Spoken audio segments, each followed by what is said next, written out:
So, um,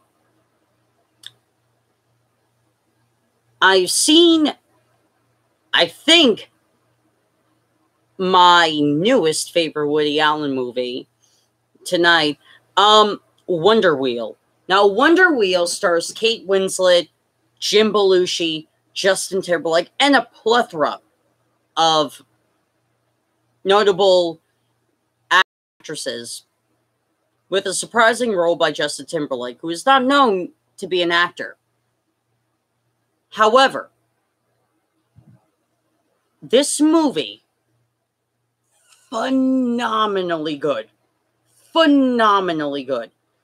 I mean, let alone how Coney Island was changed from Coney Island of today to Coney Island of the 1950s with the parachute jump functional, with the boardwalk filled with people, the beaches filled with people.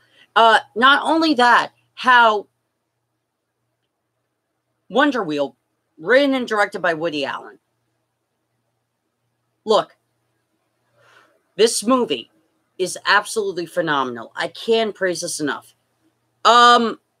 So this movie is a Woody Allen drama. And what I love about Woody Allen's work, and I'm a huge fan of his work, what I love about his work is that when Woody Allen does a comedy, he does a comedy. There's slapstick in it. There's observational humor. There's a Woody Allen comedy. When does drama, there's no jokes. It is drama. Strictly drama. There's no dark humor. There's no nothing. There's drama. There's a dark story that needs to be told, or sometimes a light story that gets resolved, or a tragic story. And then you have the Woody Allen films somewhere in the middle between a comedy and a drama, like Shadows and Fog, and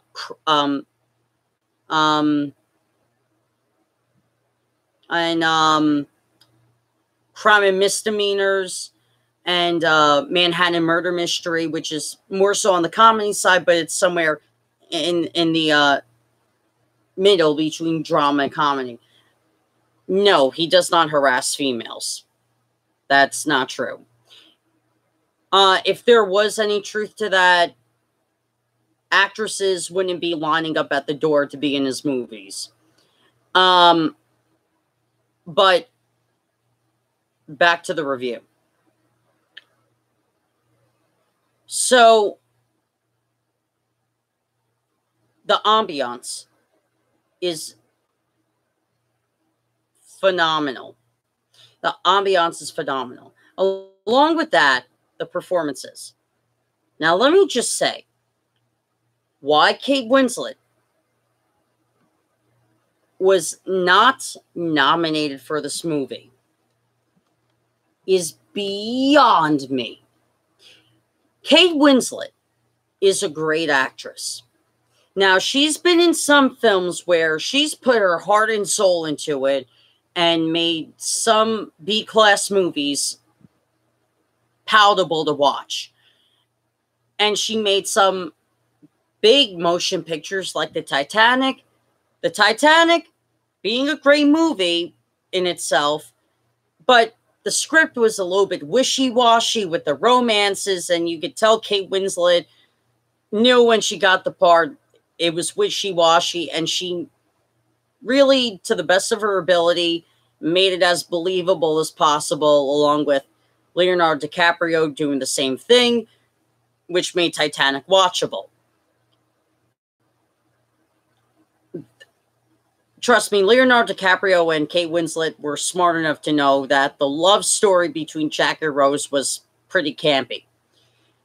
But her performance in this blows Bette Davis, Joan Crawford, and Glenn Close out of the water.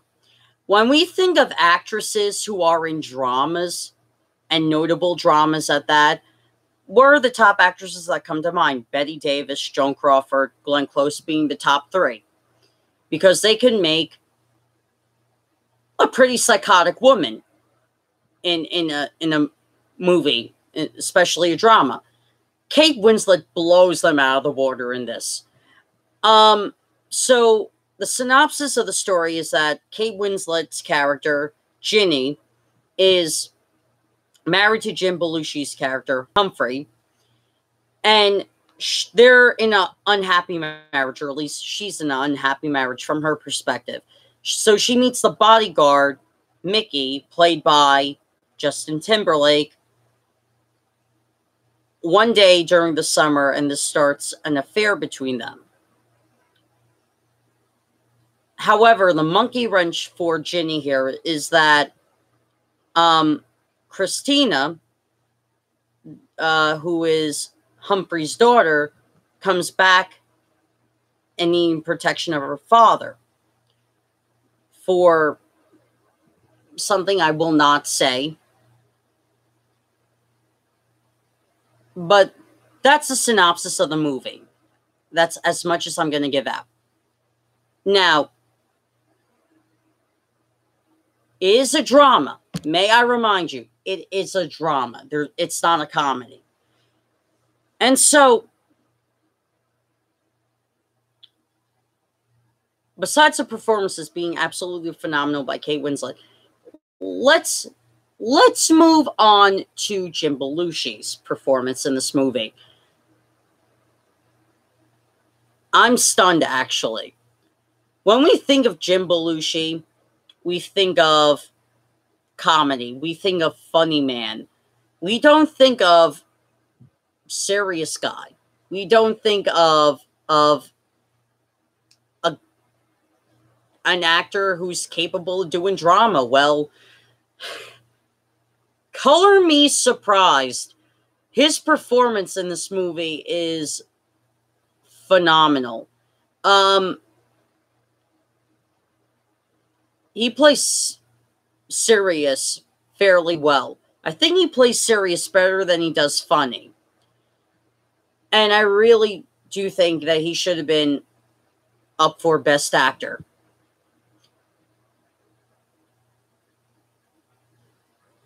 Now, let's move on to the surprising great performance by Justin Timberlake.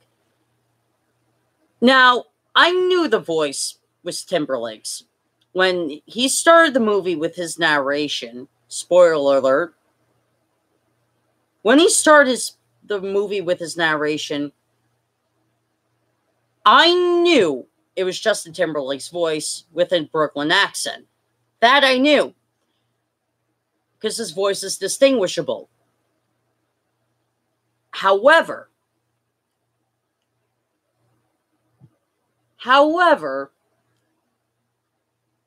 my first thought was, okay, maybe he'll do a decent job, because I don't expect him to give a great performance in a especially Woody Allen movie, because he's not associated with movies. He's not associated with doing film before. He's associated with doing NSYNC and stuff like that.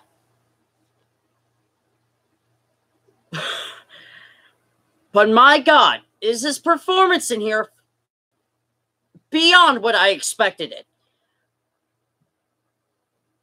Justin Timberlake is the actor that Woody Allen has needed for a long time. The movie I am talking about is Wonder Wheel. That's the movie review I'm talking about. Wonder Wheel. That's the movie. Wonder Wheel. So, Justin Timberlake's performance in this movie is great. Really, really great. I'm surprised he can act. I really am. I'm really surprised he can act. A lot of people, TYT's What the Flick, I'll get to them after my review. A lot of people, or I should say ignorant people, who don't know what a good movie is or what a genuine piece of artwork is when they see it, they'll associate negativity with a person like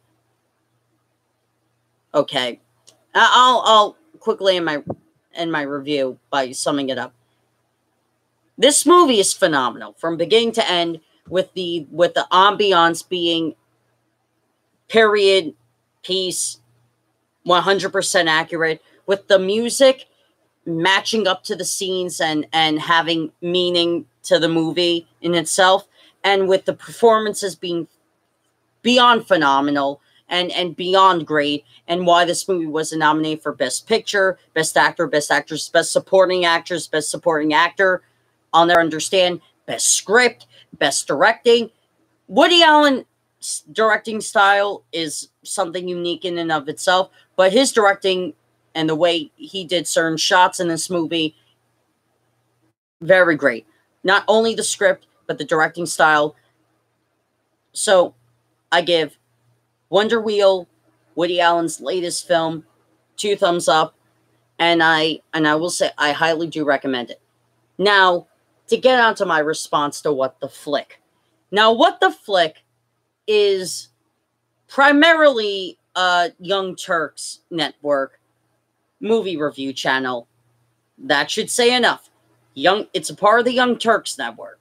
Now, if you're like me, or if you've changed your opinions on the Young Turks, at one time I thought they were a great channel, and their sub-channels were also great. I still like Secular Talk, because I think Kyle Kalinske is still the only reasonable voice on the Young Turks network. But for the most part, the main channel of the Young Turks and everything else on the Young Turks has got so fucking dumb. So fucking ideologue. So, yeah, he did Moonlight in Paris, wrote and directed. Yeah, it's one of my favorite films as well. I love Woody Allen's movies. But getting back to What the Flick's response. So, of course, the Young Turks went from being really a anti-mainstream news network to being an online version of the mainstream news network. Or networks, I should say. They really went from being an anti-MSNBC to an online version of MSNBC, if that makes any sense. So anyway, one of their sub-channels is What the Flick. Jimmy Dore's good too. I'll give Jimmy Dore credit too. I still like him. But here's the thing about What the Flick. If you're going to be a film critic or or someone who appreciates film, or someone who loves film in general, I love film in general. I'll watch movies, new or old, well, mainly old films, but when I do watch new films, I give them a chance. I watched another film before I watched Wonder Wheel tonight. I watched Game Night with Amy Adams,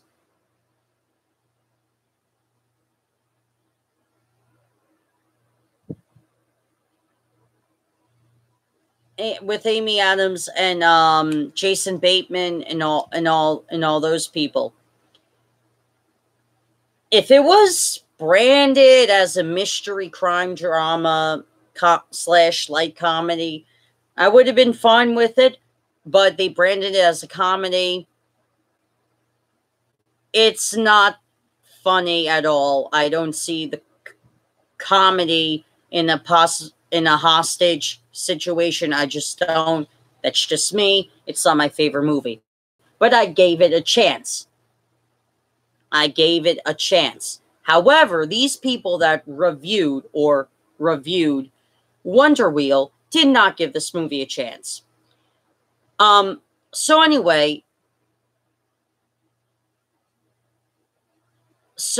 anyway, the female who started off the review, this was literally her. This is how she started off. Woody Allen puts out a movie every year, whether you like it or not. Fuck off.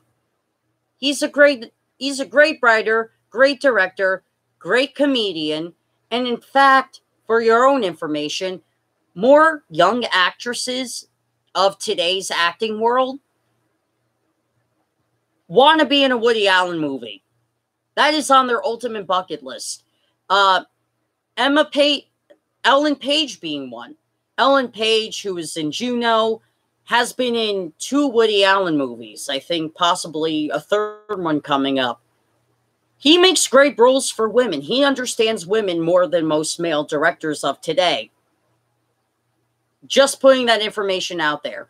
And besides, we wouldn't have Diane Keaton being so relevant if it wasn't for Woody Allen putting her in Annie Hall and in Sleeper. You get the point. So that's how she starts off the review. And this pretentious douchebag next to her, then he says, you know, you know what? You don't have to be someone with a brain to know this movie sucks. Oh, really? This is one of the darkest dramas Woody Allen has ever put out. A great drama, but a real dark drama. And to say it sucks? And this is why, in his opinion, it sucks. Oh, because the narrator is Justin Timberlake.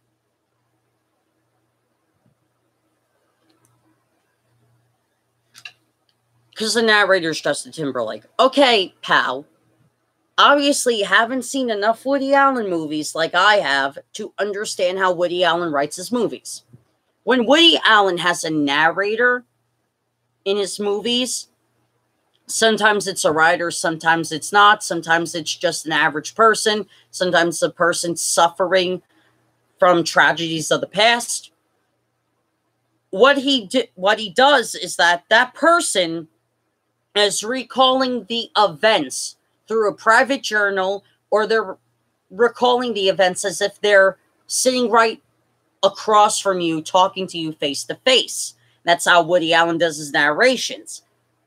However, this pretentious douchebag thinks he knows how Woody Allen makes movies. And wait.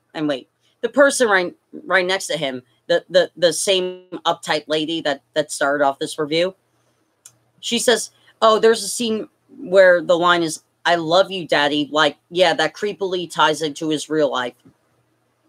No, it doesn't. It's, grown men, grown women who are close to their parents say, I love you, Ma, I love you, Dad. Nothing creepy about that. And first of all, I know what she's trying to tie it to, but may I remind this person? May I remind this person that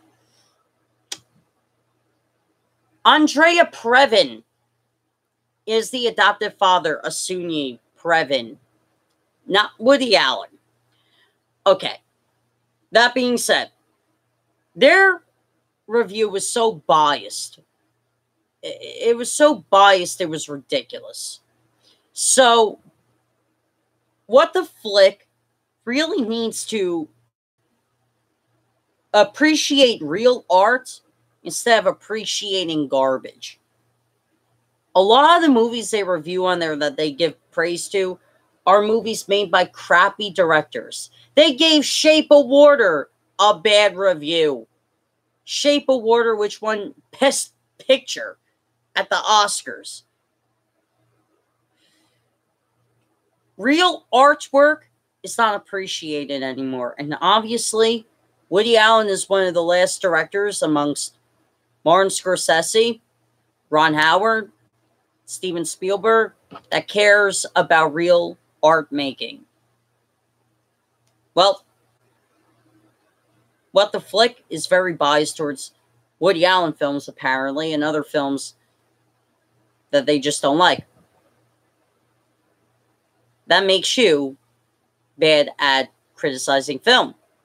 If you don't give a movie a chance to review, already have an implicit bias, don't see the movie, because you're not going to like it either way. If you have an implicit bias towards the director, or the people in the film, or the cinematographer, or the person that made the music, you get my point. Implicit bias ruins a good film review. I'll say that again. Implicit bias ruins a good film review.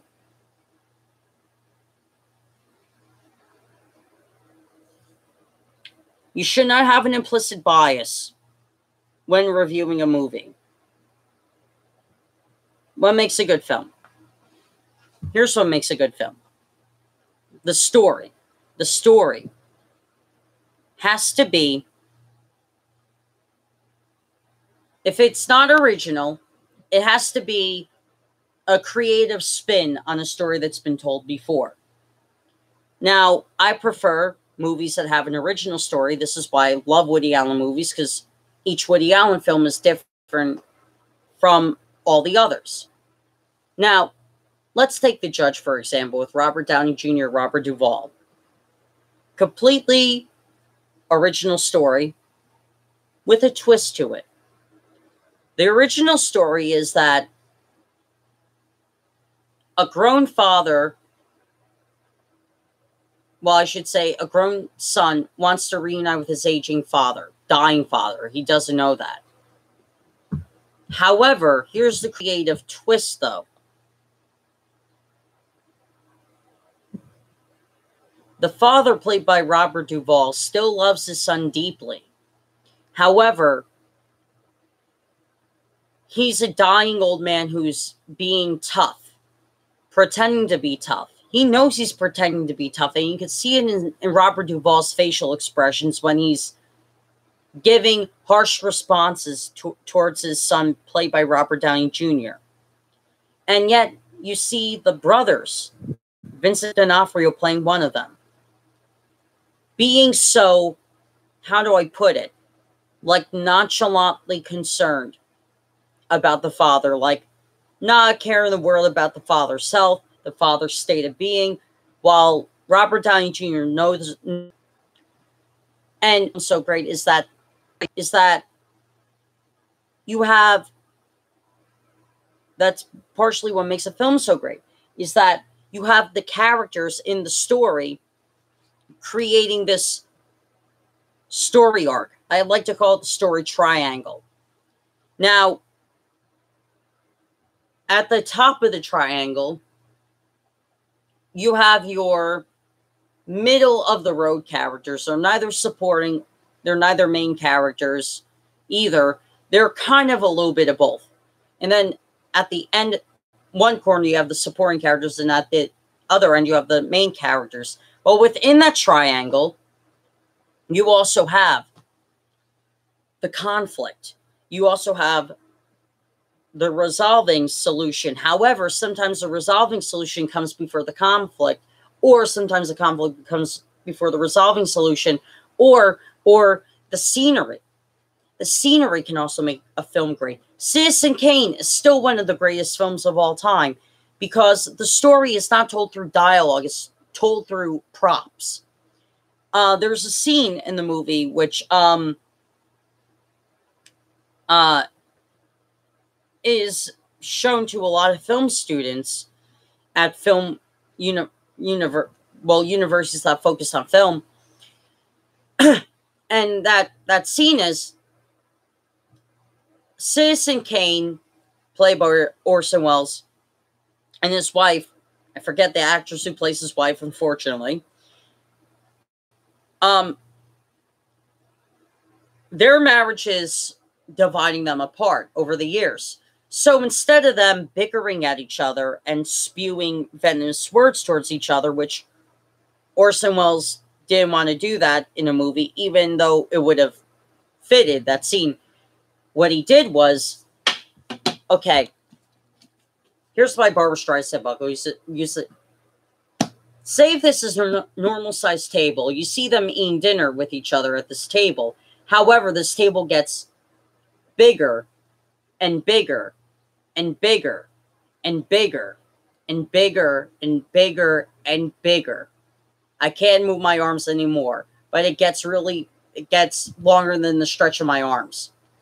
But this table expands over the years and they're more distant from each other. The table is symbolism. Symbolism that their marriage is dividing them apart, that their marriage is dying, that it's dead. So Citizen Kane is a great example of a great film.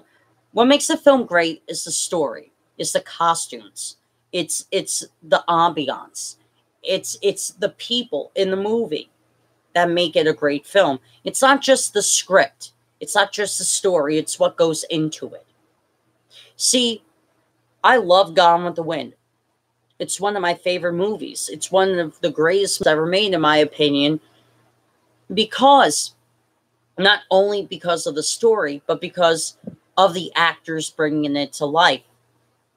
You could cast anybody in that movie, and it wouldn't have the same impact if it didn't have Clark Gable or Vivian Leigh in it, or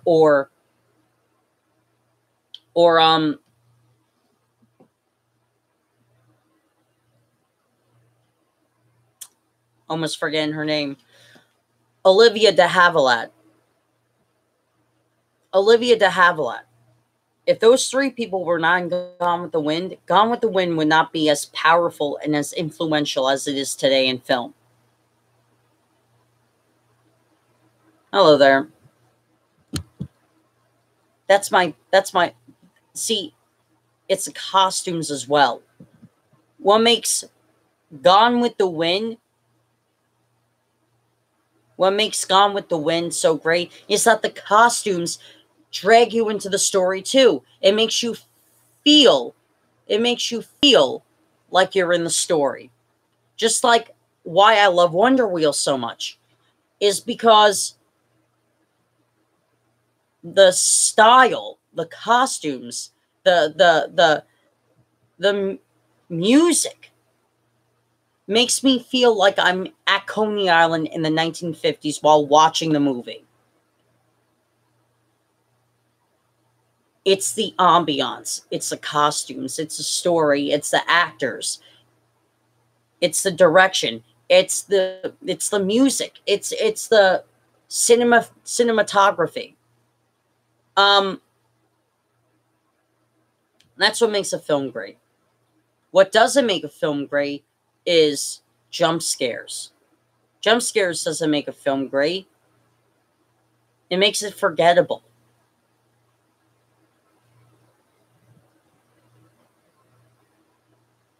Overtrained actors. When I say overtrained actors, I mean actors who want to make the scene feel real, but they're overtraining it.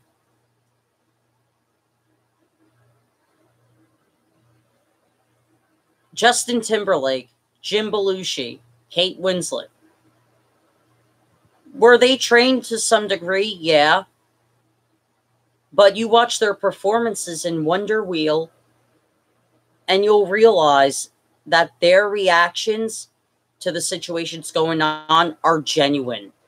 They put genuine emotion into their scenery. Look at Daniel Day-Lewis films. He was phenomenal as Lincoln. You know why? Because he put himself in Abraham Lincoln's position during the Civil War. That's what made his performance so powerful and so believable. People were wondering, and this is true, people were wondering if Lincoln was actually brought back from the dead because he seemed so believable in it. Or I'm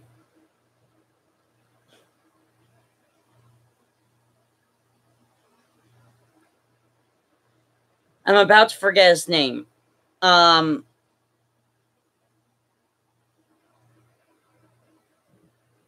Gary, that's it. Gary Oldman. Gary Oldman. Gary Oldman was in a film that came out last year. I still have yet to see it, but based upon the trailer, once again, he played Winston Churchill in The Darkest Hour. Once again, people were wondering if Winston Churchill was brought back from the dead. Winston Churchill was a man of his time. He was a tough old guy who believed in the pull yourself by the bootstraps. I do believe in that theory as well, but that's besides the point. But when I say pull yourselves up by your bootstraps, I mean meaning he didn't want help solving World War II, especially in England. Yeah, he wanted some help by FDR, but he didn't want other help from Europe. He wanted to solve the situation himself. He did. And Gary Oldman's performance, you can't tell the difference between him and Churchill. Not only was the makeup 100% dead accurate to what Winston Churchill actually looked like, but the way he sounded is Churchill. You could tell that's a genuine method actor. That's a genuine person that wants to put genuine emotion into a movie role and make it believable. Overtrained actors can kill a good story. They can make a story seem unbelievable. Genuine emotion versus fake emotion. What makes more of a memorable performance? Genuine emotion. This is why I love Barbara Stanwyck films. Barbara Stanwyck films, she gives a phenomenal performance in So Big. And it's a classic. It's in the 1001 films you got to see before you die. Barbara Stanwyck, once again. Great actress. Even when she was in The Big Valley in the 1960s, a TV show, a Western TV show, even she gave that real emotion. Not fake, but real emotion. What doesn't make a film great as well is the lack of care of the ambiance of the movie.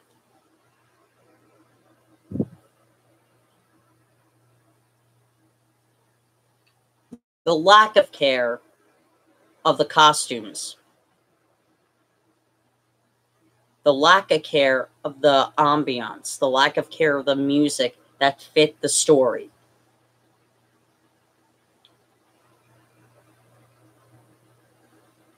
What makes the film great as well is that it also has to have tragedy or beauty or love that reflects real life. Not explosions, not car chases, not shit blowing up, but something people could relate to.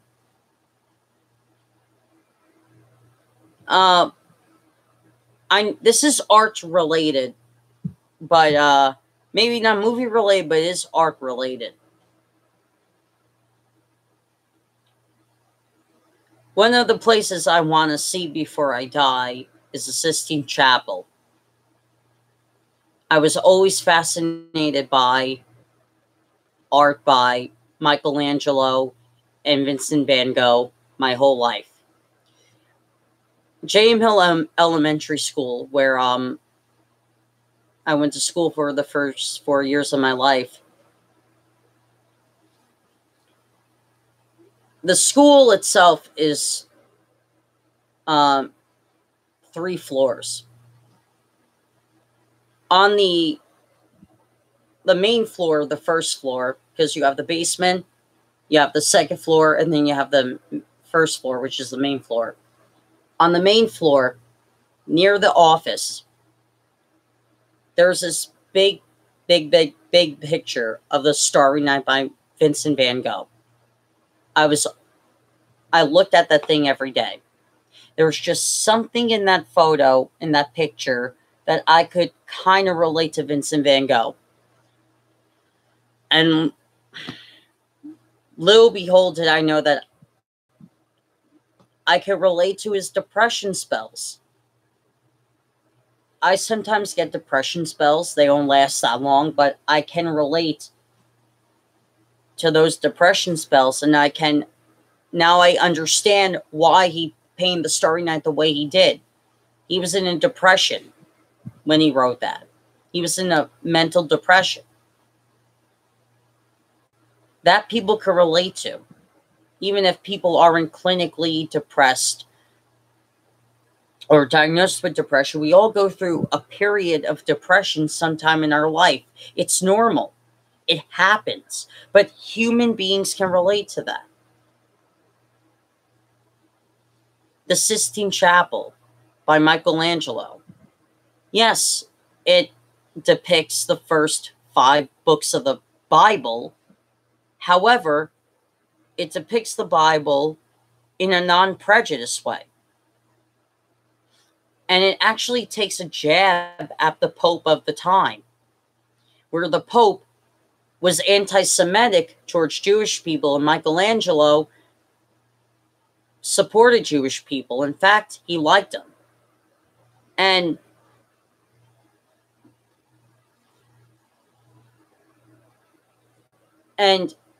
there's a interesting part of the Sistine Chapel, which I love. It's at the very top of the ceiling. You got to look it up online, because the Sistine Chapel is like 60 feet in the air. But it's of Adam laying on a cloud, almost in this position, with his finger out. And then you see God from the other position touching the finger of Adam, which is the creation picture. However, something interesting about it. What God is laying in is the brain. So Michelangelo knew the autonomy of the brain, and he put that in the Sistine Chapel. The Pope at the time didn't like that. He challenged the church. He did not want to make the Sistine Chapel. He didn't want to make it. In fact, he protested it. He protested paying the Sistine Chapel, but he was ordered by the Pope to do it. So, what was he supposed to do? Betray the church? Betray the Pope and possibly get exiled? No, he didn't do that. So what he did was, he said, okay, I'll pay the Sistine Chapel for you as long as you leave me alone and let me do my work. And they obeyed with that. And let's just say he painted some stuff that the Pope did not like and thought was an insult to the Pope himself. So the Sistine Chapel is not only a great piece of artwork, but it's also really of its time a very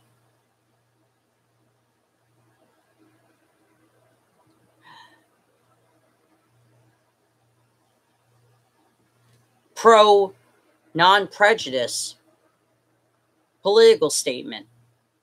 The only time where religion and politics actually intertwines fairly well.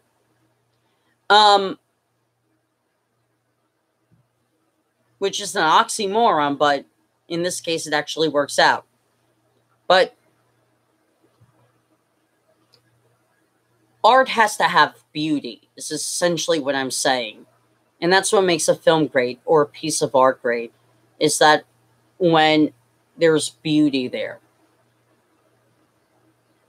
When there's beauty,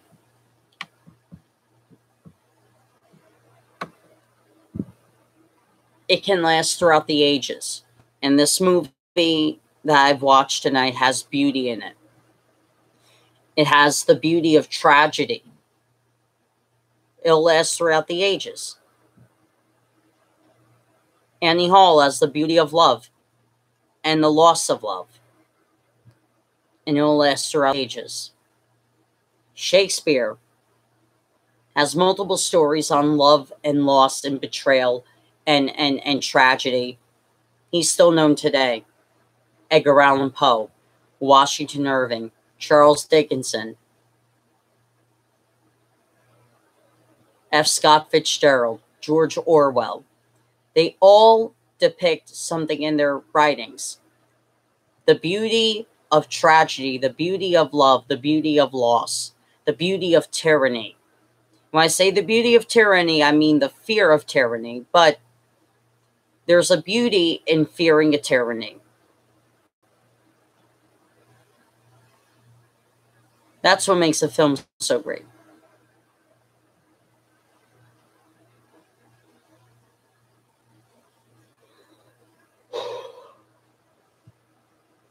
Some of the worst films I've seen. Um, Good question. Um,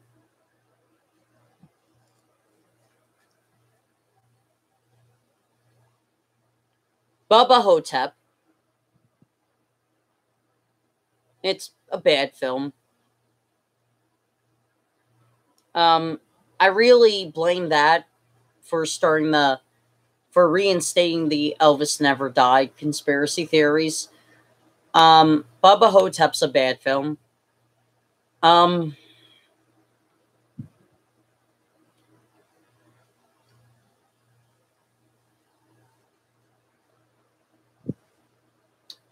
Twilight is a pretty bad film.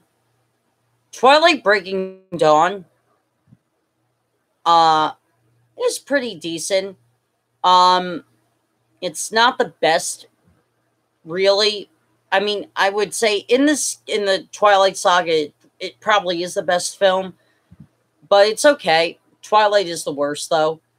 Um yeah, I couldn't stand Avatar either. Very predictable storyline. Um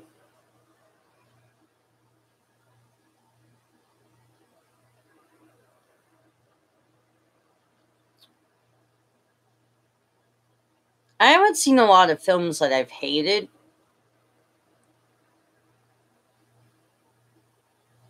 But a film I hated before, now I absolutely love it. That's 2001: Space Oddity. Um, Even though there is a teen movie I do like called If I Stay. I highly recommend that movie if you haven't seen it yet. Anyway, hope you guys enjoyed that. So I did everything. Oh.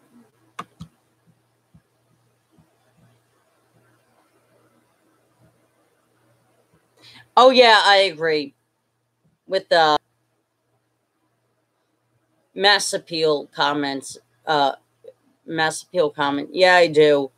I like action films, but I have to be in the mood for them. But yeah, they're pretty much overdone. Yeah, I agree. Anyway, hope you guys enjoyed that. See you next time. Peace.